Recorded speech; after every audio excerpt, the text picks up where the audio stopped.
So let's get started. Thank you for joining everyone, and I hope everybody is staying safe and healthy in this uncertain times. So this is Ragini Bharadwaj, and I'll be your host for today's webinar on React JS hooks, facilitated by Pranati Software Services Private Limited. Please allow me to quickly give a high-level glimpse of our company. With over 20 years of experience, Pranati Software Services is a dynamic and fast-moving firm providing IT support services, application development, and integration services in Hyderabad, India. Today, I'm delighted to introduce the presenter, Mr. Sumit Shah, tech entrepreneur who co-founded Analyzen in 2008, the first ever and the biggest digital agency of Bangladesh. So before we begin, meanwhile, let me get started. Set the context for today's webinar. You can ask any questions at any time in the Q&A section. We shall take up your questions at the end of the webinar. And in case your questions are not answered, you can reach to our email ID, that is pranitisoftware2020 @ Okay. So without further ado, let me hand it over to Mr. Sumit Shah. Thank you. So I would like to share my screen first, but first of all, as I said, that I was contacted by Pranati Software Services Limited almost 1 month ago, and hello. Sorry, am I audible? Hello. Yes, Dada, you are audible. Okay, great. So my request would be to kindly please mute all your mics so that I can present comfortably, and I will get back to your questions when the presentation is done, because it would be a live presentation and I have a very limited time available. So that's why please note down your questions and get back to me when I start the questionnaire section. So without further delay, I'm sharing my screen. Can you see my screen? Yes, sir. Okay, thank you. Yes, sir. So let me just minimize the screen. Okay. So hi everyone, hope you are doing great. First of all, thank you very much for managing some time from your busy schedule to attend this webinar. I would also like to say my sincere thanks and gratitude to Pranati Software Services Limited for inviting me to this webinar. Today we are going to talk about React hooks. But before that, I would like to introduce myself.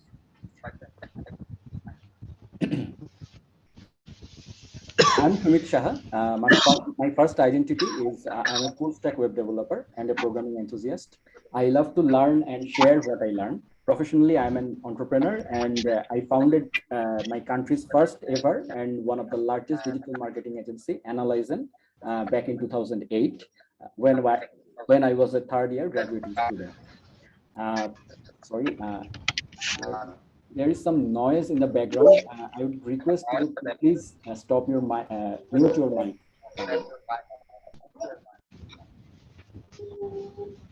Later, I founded my own learning platform called Learn with Sumit, where I share my programming knowledge and experiences. I have a YouTube channel called Learn with Sumit, where I share programming-related tutorials in native Bengali language. If you want to visit the channel, you can go to this link, youtube.com/learnwithsumit. I have more than 32,000 plus subscribers there, and 50,000 plus learners are directly or indirectly receiving support from this platform. Enough about my introduction. Now let's jump into today's topic. So today we are going to talk about React hooks. But before that, I would like to say that in today's session, I will assume that you already know the fundamentals of React framework and have sound knowledge on JavaScript fundamentals. It's obvious because React hook is an advanced concept of React.js, right? Anyways, so first of all, what is React hook? So React hooks use superpowers of the React framework, a very popular framework, we know that, calling special hook functions from within a component. We can call React hook functions inside a component anytime. And we can build static or dumb presentational components in React by writing simple JavaScript functions and hook into the component like this. And however, UI components are often dynamic. They may need to change the state of their data, react to lifecycle events, access elements from the DOM, and many other things. But prior to React version 16.8, we developers were required to write JavaScript classes to take advantage of certain React features. You can still use classes in React, but hooks generally provide a more easier way to build components because you can reuse stateful logic. Without changing your component hierarchy, you can actually use hooks to achieve thing that we did previously in case of classes. React has 10 built-in hooks. I shall take you through almost all of them by the end of this today's session. In addition, you will understand how to write your own hooks from scratch to extract your component logic into reusable functions. If you are new to React, it's helpful to understand why React hooks exist in the first place. In the past, stateful logic that changes within the application was tightly coupled to a class-based component. This means in order to work with reactive data, we needed to create a class first and a class-based component first, and then we need to use the state and other things like this keyword and lots of complexity. That seems reasonable, but in reality, it was a complex tree of nested components at the end, like this. So it looks like a hell, right? And this is where I have to admit that many people dislike React because of this type of patterns. Sharing any logic required some frustrating patterns like higher order components, render drop, etc. They are actually patterns which require you to pass components as arguments to another component, which seems more complex to many people, including me. Fortunately, hooks changed everything by giving you access to some lower level primitive features of React outside the context of a component. It simply removed the reactivity from the components, and that was the fundamental concept. Just it separated the reactivity from the components. When you work with hooks, you can simply think of them like low-level primitives of the React framework. Like we know that string is a primitive thing, number is a primitive thing in JavaScript, and we can think hook as this kind of low-level primitives of the React framework that give you special abilities that you would not otherwise have in vanilla JavaScript. The hooks themselves are functions which always start with the name use. This is the first rule, because you are using the superpower of React framework. Now, before you start using React hooks, there is just one rule you should be aware of, and that is to only call them at the top level of a functional React component. They don't work inside regular JavaScript functions, nested functions, loops, or anything like that. The only exception to this rule is when building your own custom hooks, which we will look at towards the end of this session. Now, let's check each built-in React hook one by one. Let's break them down one by one, starting with the most used use state hook. And use state is the most important and often used hook. To import it in your React app, simply import it from the React package. The purpose of use state is to handle reactive data, as simple as that. Any data that changes in the application is called state, and when state changes, you want React to update the UI so that the latest changes are reflected to the end user. And this hook takes one optional argument, which is the default state, which we will go ahead and set to 0 in this case. It returns an array or tuple that returns two values that you can use within your component. The first value is the reactive data or state. And if we then reference it in the UI and it changes in the future, React will automatically rebuild or re-render the UI, or in fact, react to the UI to show the latest value. It will start with a value of 0, but if we want to change it in the future, what should we do? And that's where the second element in the array comes into rescue. It is a setter function actually. And for example, we might listen to the on-click event on this button. And when clicked, we call the set count function to increment the count by 1. If we can put this into a class-based component, you can already see it's far more complex. We need a class to extend the React component, a constructor to initialize the state, and also notice that how we are required to use this keyword all over the place. And use state, in my opinion, is much cleaner solution. Now we are ready to tackle the second most important hook, use effect, which also happens to be one of the most confusing. And in order to understand it, you first need to understand the component life cycle of React. In our old class-based components, we implement methods to handle different life cycle events. And the component and the life cycle events are these, right? The main three life cycle events: component did mount, component did update, and component did mount, did update. Sorry, I have a spelling mistake here in the presentation. The last one should be component did mount, did update, and component did unmount. So that should be unmount. And the first one, component did mount. In this case, the component is added to the UI or mounted, and then we get the callback, which we can and this event can only happen once. And then reactive data on the component can change or update it anytime, which can happen multiple times. And at certain time, the component can be removed from the UI or unmounted, that we would say. Now, keep these lifecycle events or side effects. We can call these lifecycle events the functions inside the lifecycle events. Anything other than React. Out of React scope, like fetching data from the API or requesting the database, these kind of things called side effects. So we talk about the use. When we talk about the use effect hook, we actually talk about the side effects actually. So it allows us to implement logic for all of them from within a single function API. That's it. So use effect is a single function that takes a function you define as its first argument. This is the first thing, that you will pass a simple function to use effect as parameter.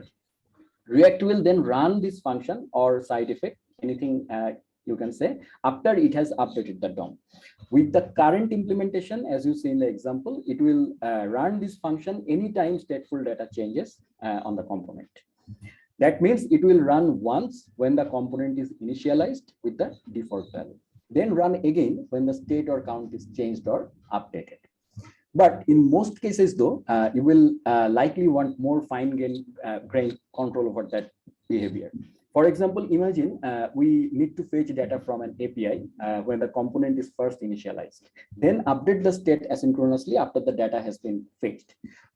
This would result in an infinite loop, as you can see, because every time we do the fetch, we then update the state, which then triggers another fetch, and so on forever. It will never finish.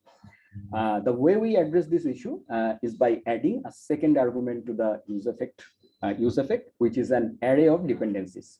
If you add an empty array, it means there are no dependencies, which means it would run only once when the component is first initialized. But in other cases, you might want to rerun the function anytime the certain stateful data has changed. You can do that by adding the state to the dependencies array. So in this case, count. Now React will track that value, and anytime it changes, it will rerun this function.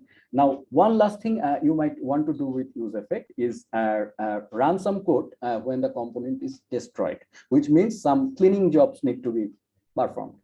The way we implement this is to return a function from our use effect callback. Return will take this function, React will take this function returned here and will call it when the component is destroyed. Make sense? Okay, so now let's move on to our next hook, use context. So this hook allows you to work with React Context API, which is simply a mechanism that allows you to share data throughout the entire component tree. Without passing props though, we don't need to pass props into each component tree. And Context API actually, in summary, shares data without passing props. Let's imagine we have an object called theme that can be light or dark. To share the current theme across multiple disconnected components, we can create a context. One part of the application might use a light theme, so we use a context provider to scope the light theme here. Now, any child component inside of it can inherit that value without needing to pass props down to the children. And that finally brings us to the use context hook. It allows us to access or consume that value from the context provider, which might live many levels higher up in the component tree. Okay, so that's it. Now, if the theme changes from light to dark in the parent provider, the value will be updated here automatically.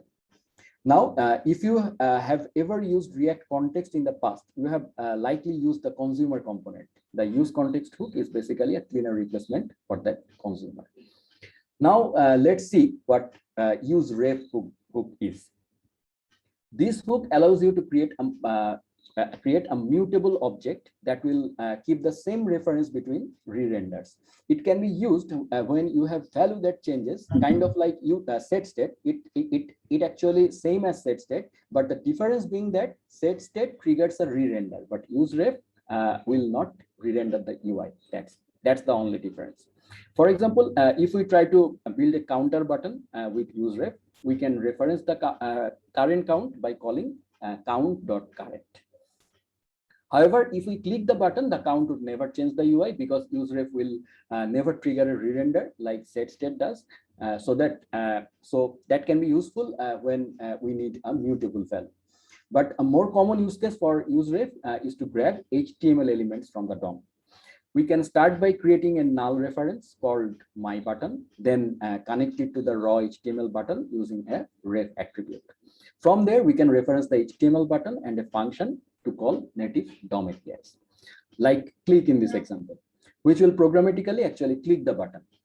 The bottom line is when we need to grab an element from the DOM, useref is the hook that you are looking for. The next hook we will look at is a pretty scary one, the use reducer hook. But what it does is actually very similar to setState. It just goes about it in a different way using the redux pattern, which works like this. Instead of updating the state directly, you dispatch actions. That goes to a reducer function, and the reducer function determines how to compute the next state. Now, just like use state, use reducer returns an array of two values, with the first value being the reactive state that you want to show in the UI, same like use state. The second value is where things get different. Instead of a function that updates the state, you are given a function that can dispatch an action.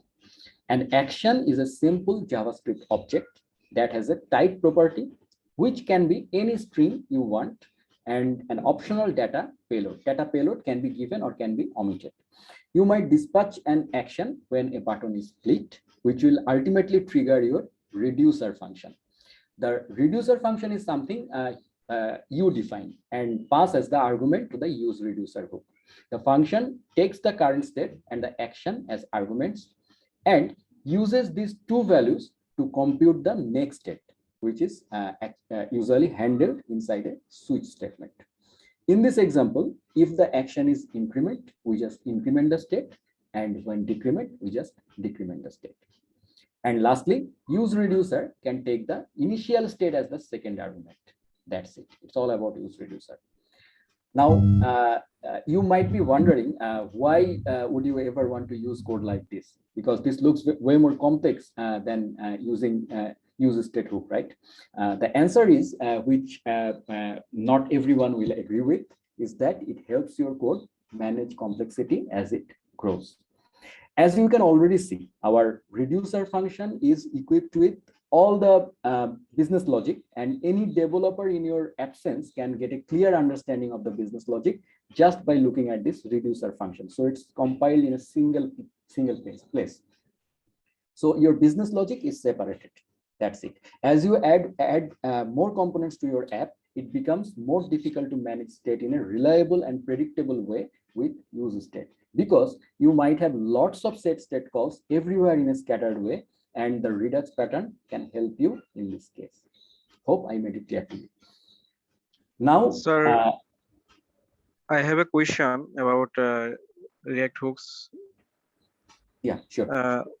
Sir, in the use state, here has some like state management stores data. So I am thinking about this about 1 month, like how to work React hooks. And you already made some useful video about React, and I already expect from you that you will make sure about those type of videos, that how React hooks work exactly, how to the inner code structure or architect has been made. Just I want to know the built-in functionality about React. Okay, so this is a 1 hour session, so it's actually not possible to implement the React hook step by step in this in a single webinar, because as you have already watched my tutorial, I explained one single hook and it took me 1 hour to complete a single hook. But today I have only 40 minutes to 1 hour time. So I actually this webinar is for those who already work with React in class-based components, or want to jump into React hooks. But as you already have React hooks knowledge, the implementation that you are asking for, I would recommend you to kindly look at my context API tutorial in Learn with Sumit YouTube channel, where you will find I implemented use state hook myself, where I also implemented my own context and context provider and consumer. That video will give you a clear understanding that how each hook is implemented in React, because I made my own context API. I made my own use state hook. So is that necessary to go into each and every hook and implement that myself? Because people does not like that, because these are simple vanilla JavaScript functions that are actually calling behind, React is calling them behind the scene and calling some complex features and doing some complex things in a very simple way. Because previously we had to use class, that was also simple, but functional use cases are more simpler, as we can see. Its structure looks more easier. So that's why they have implemented hooks. So in my Learn with Sumit YouTube channel, I would take your question and I would try to implement those hooks individually if I have time. Thank you for your question. Okay, sir. Thank you so much. And I have a request to you, that is, if you give some useful video like how to make a React framework, or like if you make a framework like React, and if you Great. Thank you. Thanks teach for us about thanks this, for this then it request. will be very helpful. Because I make, as you know, I make videos for the larger community. So I have to make sure that the community is ready for taking or consuming this kind of tutorials. Because if my video is very informative, but only 10 people watch and understand this, that would not create an impact. So I am trying to create a community who understands JavaScript very well, because we have very poor knowledge in JavaScript. Our community is not yet ready to actually jump into React, I believe so. So because when I get any questions from the community, when I receive this kind of questions like a simple function implementation, they can't understand. So then I can understand that they did not complete the JavaScript basics. So I want to go step by step. So I think I made it clear to you. So, but I have plans to do those kinds of advanced tutorials in the future. Thank you. Okay, sir. Thank you so much. Okay, so let me continue the presentation again. So as we were in the use memo hook, use memo hook can help you optimize computation cost for improved performance. So this is not a mandatory hook. This is actually a performance optimization hook. But keep in mind, you don't want to prematurely optimize performance, because that's very, very harmful for your application. And I call it performance obsession. So think of this hook as an opt-in tool to deal with the expensive computation that you know is hurting performance. So if you feel that this function call or this part of the component is hurting the application very much, then actually optimize it. Don't just jump and go into going and pass time in optimizing all your functional components. So now I'm telling you the use hook, how to use the use memo hook. Let's imagine we have a counter again, but then we compute an additional property after that called expensive count that requires some kind of expensive computation. Instead of recomputing on every render, we can just memoize the value. We write a function that returns the computed value and pass it to use memo hook. That's it. So React will remember that. That's good for memoizing return values. But in other cases, you may want to memorize an entire function. In that case, you are looking for the use callback hook. When you define a function in a component, a new function object is created each time that component is re-rendered. Usually this is not a big deal for performance, but in some cases, if your function is computational heavy, you may want to memorize the function. A common use case is when you pass the same function down to multiple child components. Like in this case, you can see already a map, array.map. So it actually loops through all the elements. And if we use the function there, so it will actually recompute the function again and again. If there are 1000 button elements, so that will be computed 1000 times. So it would be computational heavy. So in that case, use memo can be a very good use case. Now, by wrapping the function in use call, now we are actually wrapping the function in use callback. It prevents unnecessary re-renders of the children because they will always use the same function object. As we know that in JavaScript, function is a reference type. So in this case, React will actually memorize or cache this function. So the so every time the component is re-rendered, React will actually supply this memoized version of the function. And it can only change when the dependency count is changed. So we can pass a dependency like we passed into use effect. So there is a similarity of the structure or syntax with use effect hook. So I think I made it clear. So now we will see the custom, how we can make our own custom React hook. So I will describe it very simply. So for Brother, sorry to disturb. Yeah. Can you hear me? Yeah, I can hear. Someone has drawn on the screen something. We have problem. So I think some users are actually pointing the screen to understand. So I would request you, it might distract some other participants. So kindly please don't do this. And I can't actually see the drawing. It's peculiar. I don't know. I have never seen these kind of things in Zoom. Anyways, so excuse me, sir. Can you please share it again? Okay. So so far we have seen most of the React built-in hooks. Now we are going to make our own custom React hook so that we can reuse them in React components, just like we saw in case of built-in hooks. We have used so many built-in hooks so far. Now we will make our own custom hook and implement that. So notice how a component is using two hooks together. Okay, use step to define a blog post title and then use effect to fetch the title from the database. Now let's imagine we have 10 other React components where we need to implement the same functionality. Will you copy the code again and again? It's not Redux. We can't just take this boilerplate and copy paste everything.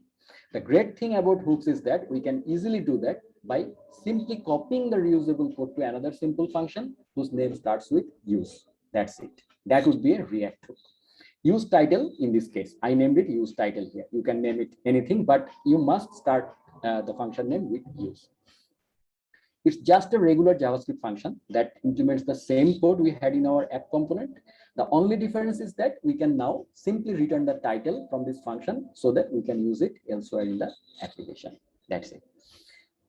We can now simply use it inside the app component and it will work just fine. So it helped us in making reusable hooks that we can just call in different components. So if my application has several parts which needs to be repeated again and again, we can just make our custom hooks for that and reuse them easily. So React is a component architecture based framework, as we know. So hooks actually provide a more cleaner and beautiful solution to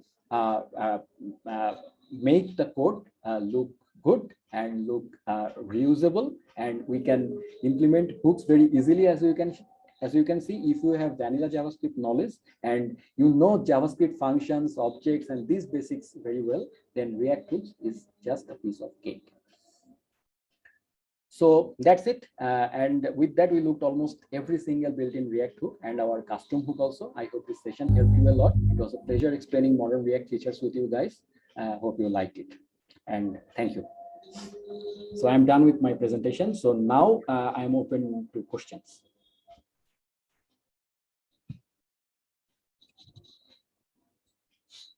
Yeah, I hope everybody might have enjoyed the session as we enjoyed delivering it. So if you Thank have you. any questions, please comment in the Q&A section, or you can ask directly with Mr. Sumit Chand.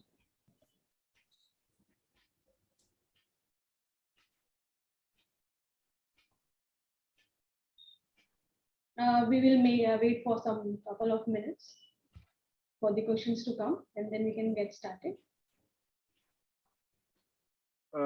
Okay, sir, I have a question about Redux and React Context API.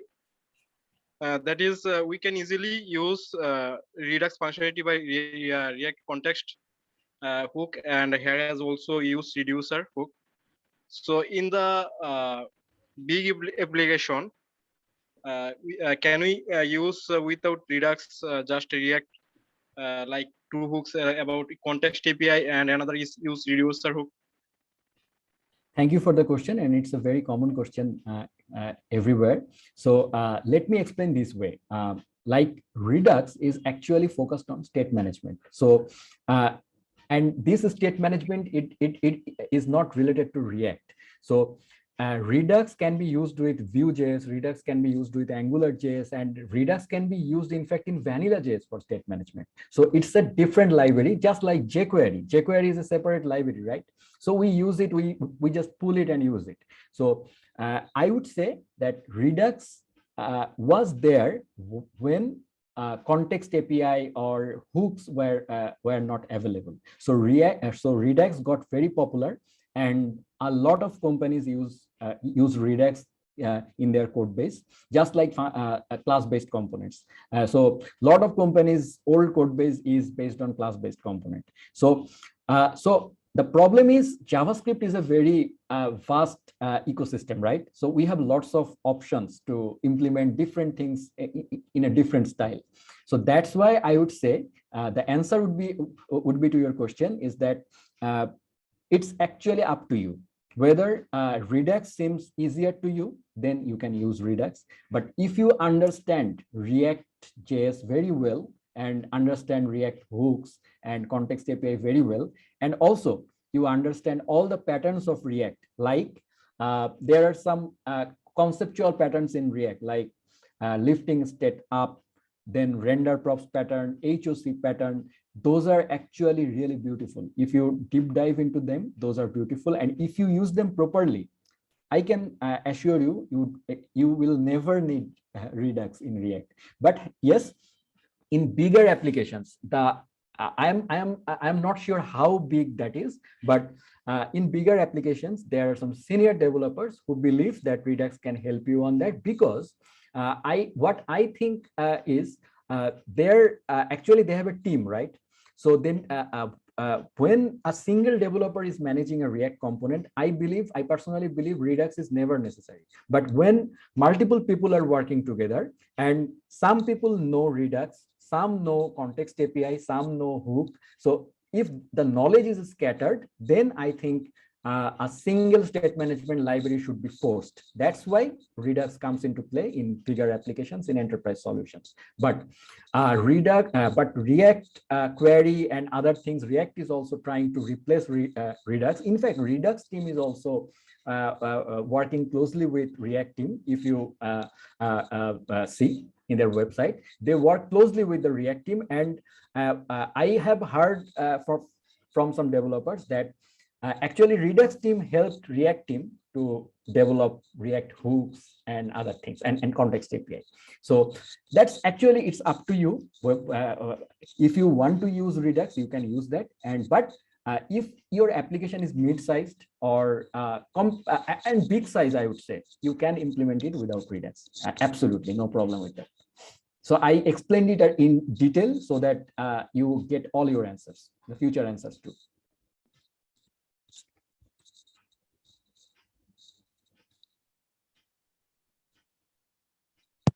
Okay, sir. Thank you so much. Welcome.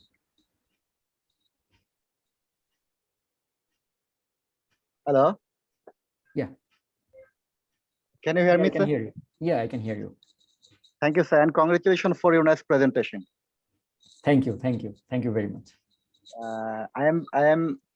So I heard very carefully your speech, your presentation. What I learned from the very beginning and till now, I forced myself to learn the JavaScript first. Yeah, Uh, yeah, absolutely. actually, sir, I am newbie in this field. No, I am learning. I'm just forced myself to learn more and more, and I'm following your videos very enthusiastically, especially in YouTube. I love very much your presentations, and that Okay, is very. do you speak Bangla? Yes, we can speak also Bangla. I can speak Bangla. Oh, great, great. So you will understand my videos. Thank you. Yes, sir. Now, I noticed you announces for upcoming JavaScript for beginners. Yeah. So then I think the follower, I mean, just follower will get the great items from you. So what your suggestion from the newbies like me that should how to start the just from where? Okay. So thank you. First of all, I would like to congratulate you that you are actually you want to dive into JavaScript. That is a very fundamental thing that you should understand at first, because what people do is just jump into React and they forget about JavaScript. But Yes. React is nothing other than JavaScript. So React is just a piece of cake, as I said, if you know JavaScript, because there is, if you open the React code base, it's an open source. So you will find those are simply vanilla JavaScript. And if you understand JavaScript, you will understand the React code base too. So as you said, the beginner series, I always recommended W3 Schools, because personally, I Yes, sir. learned everything from W3 Schools. I learned PHP from W3 Schools. I learned JavaScript from W3 Schools. And I have never seen a better tutorial anywhere else in the world. And that is the most simple English language that can be written. So I believe W3 Schools is beautiful. And my JavaScript playlist will be live from tonight, I guess. I accidentally published that in my YouTube, in my Facebook group, but actually I wanted to keep it as sacred, so that at night it was scheduled, but AM and PM made some problem, so that's why that got published. But actually it will be published at night. So that playlist will be totally based on W3 Schools, because personally I believe I can't make a better tutorial than W3 Schools. So with due respect, I will actually follow that W3 Schools curriculum, and I will explain in my way. So as the explanation is very important, because not everyone can understand what is written in the documentation. So in if you are a beginner, if you are a learner, and if you follow my tutorial, this the upcoming JS series, you will see how to read a documentation properly, how to read line by line and understand everything, and how to practice along with it. So that is very important. So if you want to do something by yourself, self-learning, I want to say, so that would be very beneficial for you. But the problem is the problem in the community is they want very small videos, small videos. So it's actually not possible to explain a concept like programming in very small videos, because people who are making small videos for you as per your requirement, they are actually making entertainment content, not a programming content. So the context is different here. So if I have the passion to make you understand that whether you have understood the content or not, that is important to me. When someone gets back to me and says that they understood my content, I really feel honored. So that is my only goal. But my goal is not to make an entertainment video that just rocks the community. I don't want that. So I want more and more beginners like you, who actually understand the importance of JavaScript or any programming language concept. That is very important. So if you understand the concept, these libraries and frameworks are just are weapons to make your life easier. To code a bit in vanilla JavaScript, you might need to write 10 lines. A framework will help you to write it in 3 lines. That's it. I think I made it clear to you. Yes, sir. Thank you. You made me clear. You made my senses. Thank you. And I appreciate you, sir. Please go on, and we hopefully will release your yes beginners series ASAP. I mean, as soon as possible. Thank you, Thank sir, for your responses. Thank you. Am I audible? Yeah, you are audible. Thank you, sir. Sir, can you recap use memo and use rep, please? You want me to present it again? Yes, within short time, sir. If you I have some time constraints, so I would request you. This would be a recorded. This will be recorded live, and you can watch it in from my YouTube channel too. And I have dedicated. And do you speak Bangla? Sorry, you are yes, from yes. India, right? You No, understood? You understand Bangla? yes, I can. Okay, great. So I would recommend you to go to youtube.com/learnwithsumit and search for my use memo and use ref hook videos. You will understand it very well because that is explained in detail there with lots of examples. Thank you.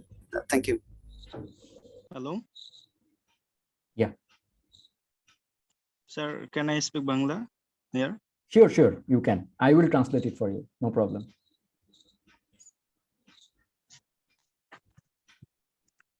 আমি এখানে বাংলা দিয়ে বলতে পারবো কি sir? হ্যাঁ তুমি বলতে পারবো ভাইয়া, বলো। আমি এটাকে ইংলিশ করে দিব, প্রবলেম নেই, তুমি বলো। জি ভাই, জি স্যার। সরি, আসলে আমি ইংলিশে একটু খুব ভালো নো প্রবলেম ভাইয়া, এটা কোনো সমস্যা না। তুমি তোমার কোশ্চেনটা বলে ফেলো।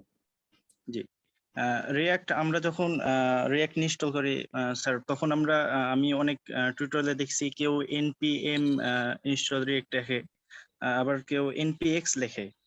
তো এই দুইটার ভিতরে স্যার পার্থক্য কি যদি একটু বলতেন? Okay, so he's asking the difference between npm and npx, the way of installing Node applications. So I am going to explain it in Bangla first for him, then I will translate it to for others. So তুমি যেটা বললা যে npm এবং npx, so npm হচ্ছে older syntax, মানে তোমার যে কোনো নোড প্রসেস করার জন্য। সো আমরা অলরেডি জানি যে Microsoft has acquired npm. So Microsoft আসার পর অনেক ধরনের চেঞ্জ আসছে, অনেক কিছু স্মার্ট করার চেষ্টা করছে। সো এনপিএম এর মূল সমস্যাটাই ছিল যে এনপিএম এর ভার্সন ম্যানেজমেন্টটা, যেহেতু এটা ওপেন সোর্স ছিল, ইট ওয়াজ নট প্রপারলি মেনটেন্ড। হ্যাঁ, খুব ভালোভাবে মেনটেন করা হতো না, যার কারণে দেখতা যে এর আগে পুরোনো কোনো নোড অ্যাপ্লিকেশন ইনস্টল করতে গিয়ে ভার্সন কনফ্লিক্ট, প্রচুর পরিমাণে এরর, হ্যাঁ, ওয়ার্নিং ভরা থাকতো, যার কারণে আমিও আমার সিরিজে বলতাম যে ইয়ার্ন ইউজ করতে। বাট এখন কিন্তু তোমরা যদি একটু রিসেন্ট টাইমসে দেখো, এনপিএম এর কিন্তু অনেক আপগ্রেড হয়েছে এবং এখন ওই ওয়ার্নিং গুলো কমে আসে, অনেক কম আসে আগের তুলনায়। এখনো আসে বাট অনেক কম আসে। প্লাস এখন ভার্সন গুলো অনেক স্টেবল ভাবে রিলিজ হয়, কারণ এখন একটা প্রফেশনাল টিম, মাইক্রোসফটের মতো একটা টিম, তারা এটাকে মনিটর করছে। সো এনপিএক্স হচ্ছে মানে এনপিএম হচ্ছে কি, তোমার পুরা জিনিসটা একটা রিপোজিটরি থেকে তোমার মেশিনে পুল করে টেনে নিয়ে চলে আসে।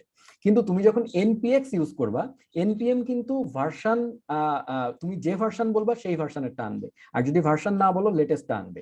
আর এনপিএক্স কি করবে, এনপিএক্স অলওয়েজই লেটেস্ট ভার্সন আনবে। ওইটা মেক শিওর করবে, যেমন ধরো তুমি ক্রিয়েট রিঅ্যাক্ট অ্যাপ দিয়ে রিঅ্যাক্ট অ্যাপ ইনস্টল করবা। সো যখন তুমি এটা করতে চাবা, তখন এর আগে আমরা কি করতাম, ক্রিয়েট রিঅ্যাক্ট অ্যাপ আগে ইনস্টল করে নিতাম এনপিএম দিয়ে, রাইট? তারপরে আমরা ক্রিয়েট রিঅ্যাক্ট অ্যাপ, তারপর একটা ফোল্ডারের নাম দিয়ে রিঅ্যাক্ট প্রজেক্ট খুলতাম। বাট যখন তুমি এনপিএক্স ইউজ করবা, তখন তোমার মেশিনে ক্রিয়েট রিঅ্যাক্ট অ্যাপ ইনস্টল করার প্রয়োজন নাই।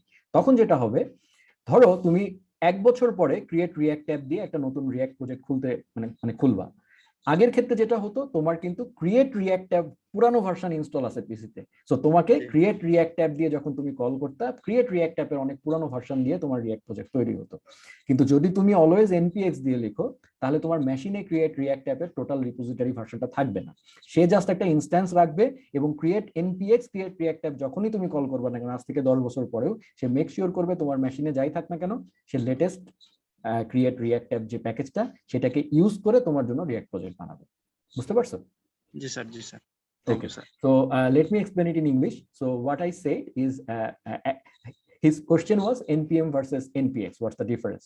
So previously we used npm install to install any node package, but in recent times, as we know that Microsoft has acquired npm, so they are actually upgrading things and they are actually managing the whole npm code base. So previously NPM was open source and was not properly maintained. So that's why we had to face lots of issues like warning, version conflict, maintainability issues, and other things, security concerns. But those things are getting mitigated day by day. So that's why I also recommended 1 year ago that you should use Yarn, because that is a more well maintained than NPM, because that was maintained by Facebook. But right now, I believe that Yarn is not necessary, and NPM is smart enough. Currently, NPM is doing good, and its major update, NPX, that is really great, because NPX makes life a bit easier. Because previously, when we install React project or any type of project like create React app, this command, previously we had to install create React app in our machine first, then we need to call create React app to install to set up a React project. But right now we can just call we don't need to install create React app. We can just directly call npx create React app and a folder name. That will make sure that the latest version of create React app package is installed. Because previously when we install create React app first, we in our machine the create React app version might be expired. So after 1 year, if you install a React project with that create React app version, that would actually create an older version. But right now that will never happen. You will also get the latest version by calling npx. That is the difference. So I think I made it clear. Thank you. Assalamu alaikum. Yeah. ওয়ালাইকুম আসসালাম। Sir আমি বাংলায় বলতে চাইতেছি, ইংরেজিতে বললে হয়তো অত ভালো মতো করতে পারবো, এক্সপ্লেইন করতে পারবো না। বলো বলো বলো। আচ্ছা, আমি তো আমিন, আমি বাংলাদেশ থেকে বলতেছিলাম আর কি। তো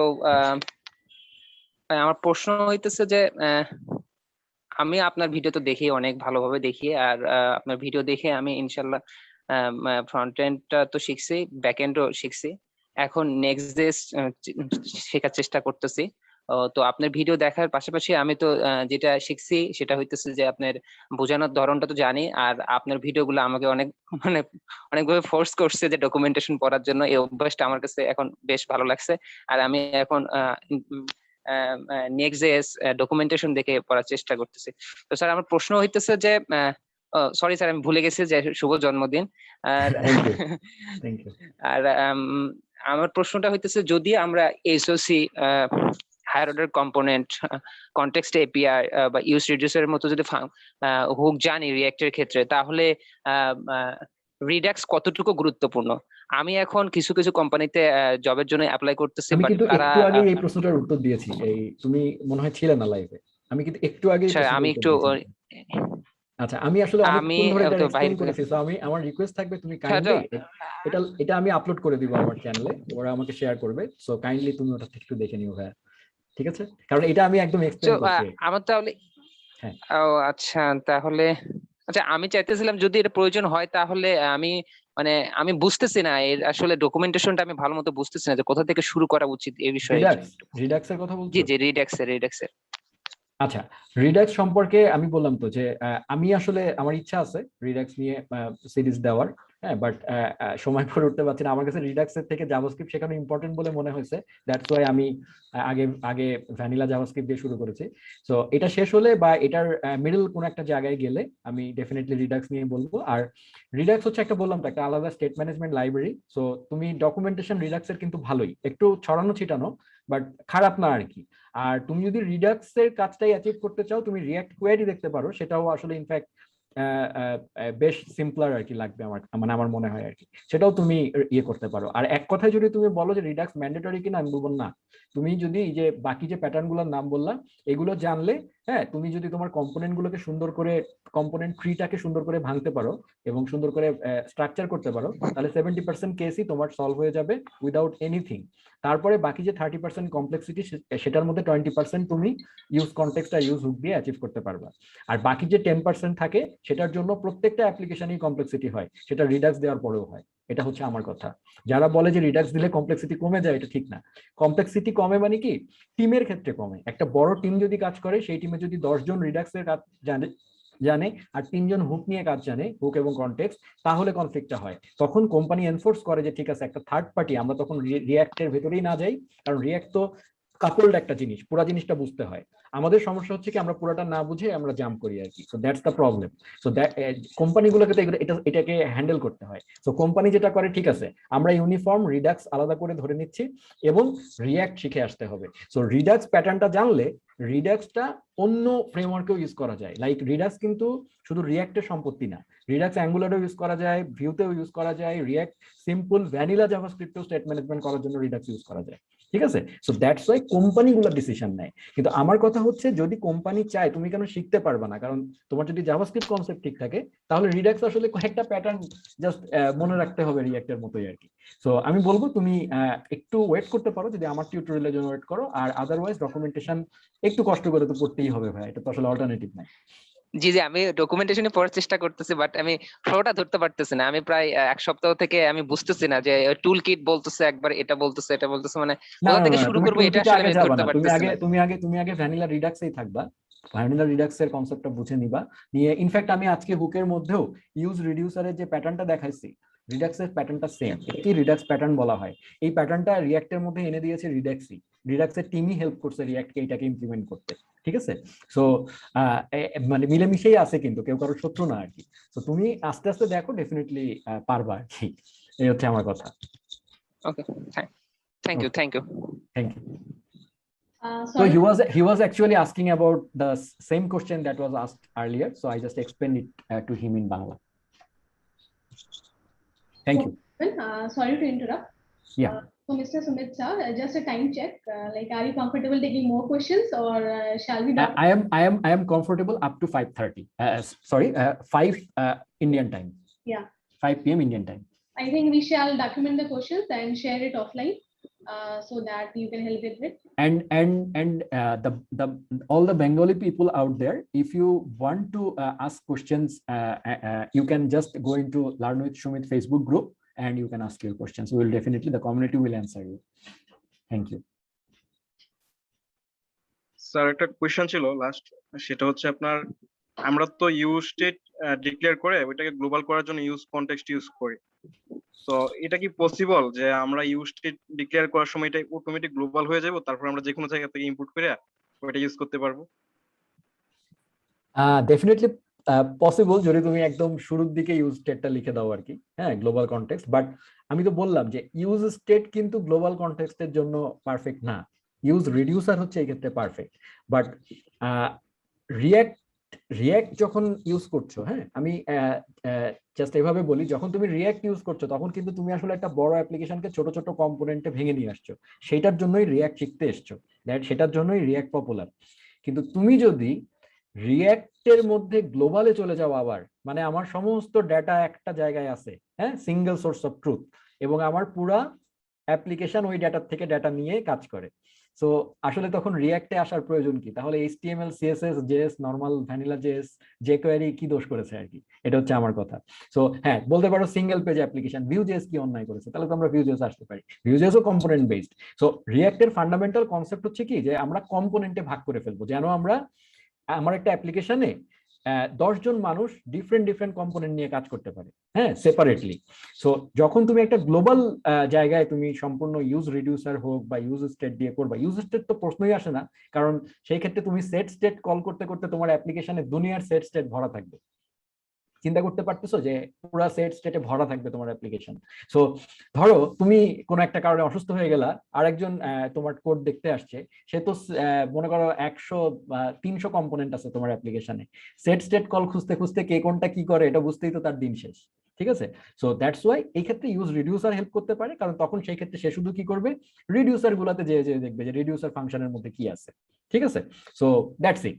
কিন্তু ইউজ স্টেট আসলে কখনো গ্লোবাল হিসেবে ইউজ করবা না। আর আরেকটা যেটা তুমি বললা যে করা যায় কিনা, ওই যে বললাম করা তো যাবে ভাইয়া, সবই করা যাবে, বাট সঠিক হইতে করাটা হচ্ছে ইম্পর্টেন্ট আর কি। So just I would like to translate it in English. He asked whether we can use the use state hook as a global state. So I answered that in case of global state, use reducer pattern would be more good approach, because use reducer will make sure the business logic is separated in the reducer functions. Sorry, so use reducer will make sure the all the business logic are separated in the reducer function, so that when the developer is not available, another developer comes into play and he can just check the reducer functions and understand the whole business logic. Okay, that's it. Thank you. I Thank want you to so ask much. a Yeah, I can hear you. Okay.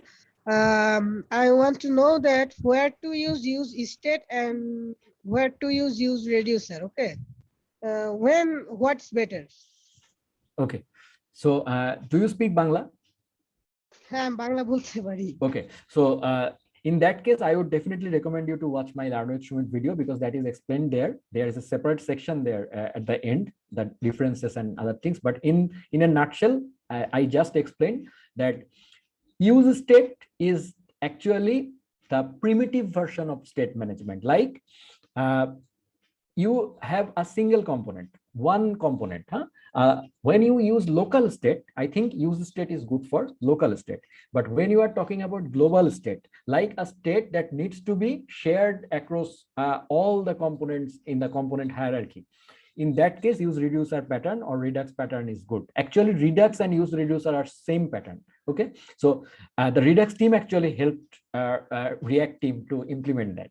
So use reducer pattern will make sure that all your business logic is inside the reducer function, so that your business logic is separated in a separate place. So when we call the set state, as you know, when we use state, when we need to change the state, we have to call set state.